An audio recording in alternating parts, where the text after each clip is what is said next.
Thanks for staying with us. You're watching Daybreak. We're talking about what ails Kenya in this day and age, and concerns being raised by some of my panelists that in this day and age, it's unfortunate that there are many who believe that you can only get development in your region if the president, or maybe even if the governor, comes specifically from your backyard. And why is this in 2021 in Kenya? C.S. Elachi, I want to get some thoughts from you on this. And Senator Malala raised a question about the balance in the three sort of heads of government, but I guess he was also taking us maybe to the public service as well. Is there the face of unity across the public service as well? And previous statistics have shown not. As CIS public service, is that something that concerns your ministry? Absolutely, a lot. But let me start from where we stopped. Okay. And say we want to finish this thing of people talking the way we are thinking Junet talked. We have to start from the top.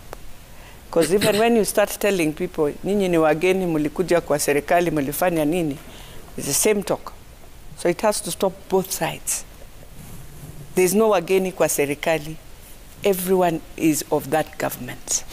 And that is where they learn how to speak what we are saying. So the second thing, now let's go to this thing. And it's something that, yes, I will agree with Malala, my senator, that we have to look at it. Let us not run away from the problems that we have. Let us face and say, we have done wrong. And I think the commission, the Public Service Commission, has been trying by now, ensuring they work with members of parliament so that from the constituency, when you look at now how they've been doing recruitments, you'll find across, down the level, they are trying now to build in an inclusive where every constituency you find someone has been picked to be employed. But then now, the question now goes, at the top, we still have the same challenge. Let's not lie. We still have the same challenge. And people question. People feel, that's how inclusivity, people feel, I am not included. I need my person in that government. And even in Jubilee, we keep on running away. People feel, when we were from 2013 to 2017, we did wrong. That's what they feel. But the president has tried his best to bring that face of Kenya. And that's why the president it has been his wish. And I would tell you, he has done his best. When you look at, when he really tries to bring in that balance, he tries his best to bring the balance. But then now the challenge will be the team that is putting up the paper. I mean, let's not lie. When I look at the other day, the directors that were picked, it's not right. It's not right what they did. Because when you look at it across board, you will feel something is not right. That's why Kenyans become, again, very agitating. And they wonder, are we part of this thing? Do we really believe in what we say? We are in a government that is our government. So do you think that whoever will become president next year, yes, if it's William Ruto, if it's Raila Odinga, if it's Musalia Mudavadi, and we could go around the room, there are so many who want that seat. Yes. But they will be under pressure to make sure... Oh, yes. The first under pressure is bring back the inclusivity of every Kenyan to feel. No, that their tribesmen are well represented in key seats in government. Wouldn't they feel that, that there's pressure because previous regimes had that? They will have pressure. And I think that is why I've always said, after the ruling of BBI, I learned that we have not comped our constitution. Parliament has power to make sure all these things work. Because if you bring a list for approval in Parliament, it is Parliament to just tell, no, this is not a regional balance of Kenya. Give us Kenya. We have Kenyan in every society who have gone to school who can serve. And so if you find 7 names of one region, surely Parliament, why would you pass? The Constitution gives you that power. That is why you are there as a legislative parliament to help, to ensure things that are not done well with the executive, Parliament has to help us. And so Parliament can stand firm, by the way, and just say, this is not a list that shows Kenya, but the face of Kenya. For some reason, some of them have gone quiet. Senator, you know you can't speak before your former deputy party leader, unless he gives you permission. No, sorry. Go ahead, Honorable. Yeah, first of all... And talk about the list, 36 names, so he claims, 18 from one region. No, he's a consumer of fake news. And because out of 34, Only 5 are Kalenjins out of 34. The rest are other Kenyans. This is in the UDA party? In the UDA party. I'm one of the 4. So, apart from you, 3? 3 others. Okay. Yeah, in lower positions. Maybe you'll give him the full list as he gives you his list, because you are sent us ANC list. I don't know how true this is, Malala. You need to respond to that. Go ahead. Yes. Now, I really appreciate what she's saying. She's being very open. There are 2 ways.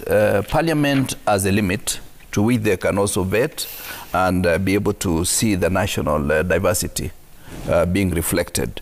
But there are also some other lower positions which are in-house. And the office of the president, and I thought that is their ministry, ought to get all the names. Like in 2003, we forwarded all the names of our proposed candidates for directors, for chairmen, for managing directors of various parastatals to the office of the president as a clearinghouse. So that when the names were released, I remember on the 17th of June, 2003, it was reflecting the diversity of Kenya. Because every ministry may want to address their immediate needs, and every minister may want to please some of his constituents or some of the people that are close to him. But the office of the president, of necessity, should be able to be a clearinghouse to ensure that national diversity is reflected. Now, it boils down to the issue of leadership. If there is no proper leadership in the office of the president, and I'm not referring to the president, it must be somebody who is in charge of public service, who must be able to go through this and realize if there are 5 directors, let's say in Kengen, from one region, that is not right. Or if there are 5 directors in ADC from one region, that is not right. It must reflect the diversity of this country. Is there a sense in which once you sit on that seat, you are under pressure, you're accused of betraying the interests of your community? I mean, let's get real about this discussion. You've spoken about what should happen, but we know that it hasn't happened. For example, when you were agriculture minister, were lists brought your way and you're told you must help your people at this time? No, there will be requests from Kenyans, from members of parliament, from other people in society, but there is a way you can do. If I'm Minister for Agriculture, I can get a name from Coast, from, let's say, Makwere, for example, put in my ministry, have a name from where I come from, give to Makwere, so that at the end of the day, we are able to share out on the positions that we have. But the office of the president must also reflect the diversity of the country. We know certain communities represent 17% of Kenya, certain communities represent 13% of Kenya. So if you have 100 people or 200 people, you must get percentage-wise, where do they come from? The overall list is not about what happens in one ministry alone. It must be the overall list of those people in government. Okay. Fred Okango, let me get your response to this before senators really wanted to jump in. You first. Okay. Waiga, you know, in this country, there is what we call the national values and principles of governance. And these are binding to every state officer and state organs. And there is a constitutional principle, Waiga, that says that in these appointments, there shall be regional and ethnic diversity of the people of Kenya. That is the law. However, Waiga, we have seen challenges. The challenges are, assuming today you look at the national executive, that provides for the president, the deputy president currently, and a maximum of 22 cabinet secretary. That is the national executive. How many tribes do we have in Kenya? We have more than 45. Not all the 45 tribes can fit at the national executive. Honorable Elachi just said the other time that we need to look at issues that affect all the tribes and make them inclusive.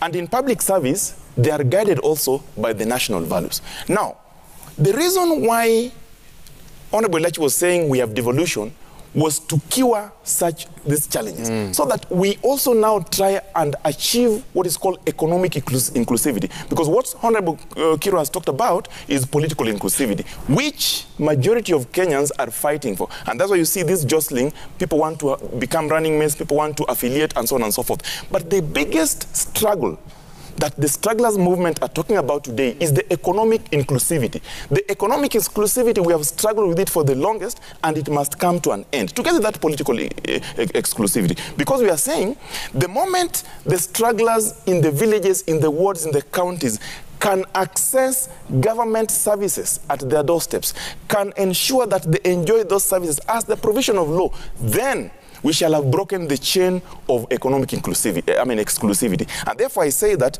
to me, I think while the political inclusivity is important because it is a requirement in terms of elective and appointed positions, even though we have seen some of the board appointments being challenged in court because the names are, from one region, and never mind, they are not even on merit sometimes, we must now go for what the strugglers are calling economic inclusivity. That is the most important thing. In fact, if today all Kenyans from wherever village they come from had access to water, electricity, food, security, health, education, they will not even bother to know who is the president because they are enjoying what they need most. So to me, I believe that the day we achieve the economic inclusivity, which unfortunately is a product of political inclusivity, then all the struggles that we are fighting for today shall have ended. Okay. Senator, now you 6 months ago, I tabled a question under Standing Order 48 on, to the Ministry of Public Service so that they can give us a list of all public officers from lower level to top management. And the results were shocking. You'll find, and I won't go to the details, you'll find that certain communities have advantage over others in Kenya. But we have one body that has relegated itself to just following up politicians, talking about hate speech, and they have limited their mandate to that. This is the National Cohesion and Integration Commission. I think the National Cohesion and Integration Commission should go beyond just following politicians in political rallies and looking at who is talking hate speech and who is not talking hate speech. They should go specific and ensure that all arms of the government, all entities of the government implement what we call inclusivity.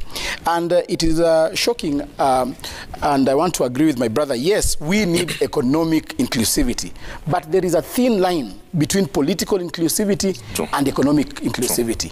Political inclusivity affects directly economic inclusivity, because once you appoint Kirwa as a CS of education, when you go to the corridors of Jogo House, you will find all the Kirwas, Kalejins, all of them there. Once you appoint Elachi, you will find all the Wamalwas and the Wanyonyis in the corridors. And this reminds me, I went to Russia for an official visit, and we paid a courtesy call to the ambassador, the Kenyan ambassador to Russia. And when we got to the office, we asked him, come on, is it possible you give us the list of all those students who have come here for scholarship? You'll be shocked. You'll be shocked with that. I don't want to go into the details, but you'll be shocked with the list. Look at the promotions at, for example, the principals and head teachers in this republic. You'll find that there's a certain community which is advantaged. Now, we got an appointment of the CS Defense.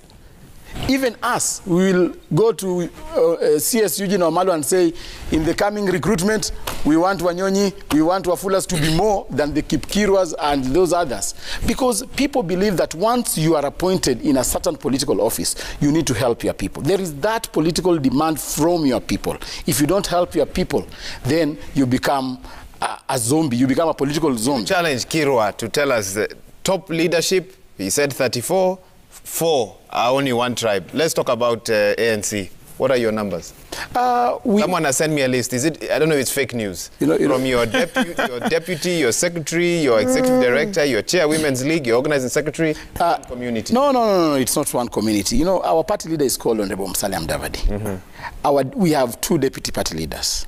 We have Captain Yare from Northeastern, and we have Tandaza from Kwale. Savula? Yes, Savula is not the deputy party leader, and Wahiga, you are here with our party leader. He said that our party is national, and our 2 official deputy party leaders in ANC, Captain Yare from Northeastern and Honorable Tandaza from Kwale. When you look at our Secretary General, Simon Kagure from Central Region, and we have many and many other, organizing secretary, Mwakiringo from Taita Taveta. And therefore, it is just, these are normal fake news and rumors that ANC, no, that ANC is just a one region party. No, our party is a national party, and we are encouraging people to join our party and even opening up. We shall be opening up spaces. When you look at our national youth leader, comes from Nyanza. So tell me. So this list is fake news. It's fake news. I wish I could get the name here of the It's always fake till it's not fake. No, it's fake news because I've told you the official. No, you have.